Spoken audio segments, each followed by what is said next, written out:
Bismillah. Qani? Dadasi, Hı. Hojarni o'rtog'im Malika so'ragandi. Nimaga qo'ydi? Nimaga bo'lardi? Kelinlik edi. Hojar qizimiz hali go'dak-ku, qanaqa kelinlikka? Qanaqa go'dak? Maktab bitirgan bo'lsa 17 yosh. 17 yosh. Go'dak-ku. Biz vodiyni odami bo'lsak, 2 yildan keyin hech kim so'ramay qo'yadi. Ey. Meni qizim o'qiydi. Ayollarga xos bo'lgan bitta kasb egasi bo'ladi. Dadasi, Gap ko'paytirmang. o'qib nima bo'lardi? Shahar olib berarmidi? Mana men o'qimasdan yomon bo'ldimmi? Yaxshi ham bo'lganingiz yo'q. Yo, men bir narsaga hayronman. Og'il xonadagi molimiz yoki qo'radagi qo'yimiz haqida gap ketmayapti. Qizimiz haqida gap ketyapti. Uni kelajagi haqida gap ketyapti. Hojar o'zi nima derkan? Hojar nima derdi?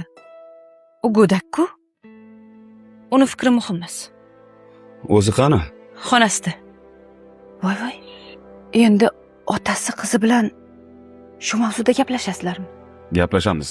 Hojar qizim, Labay dada. kela qoling. Yoshal qizim, keling. Qaraysiz? Yaxshi. Tarvuz yeysizmi? Xo'p, Mana. rahmat. 7-sinfda o'qiyotgan paytingizda yozgan orzular daftaringizni menga o'qib bergandingiz.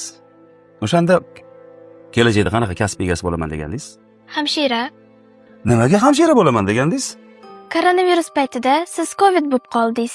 Sizni bitta ukol qilib qo'yish uchun bitta hamshirani kullab kutardik. O'sha paytda dada, kelajakda albatta hamshira bo'laman deb orzu qilgandim. Siz hamshira bo'lsangiz, men kasal bo'lsam, ukol qilib qo'yasizmi? Dadajon, siz kasal bo'lmasligingiz uchun men hamshira bo'laman.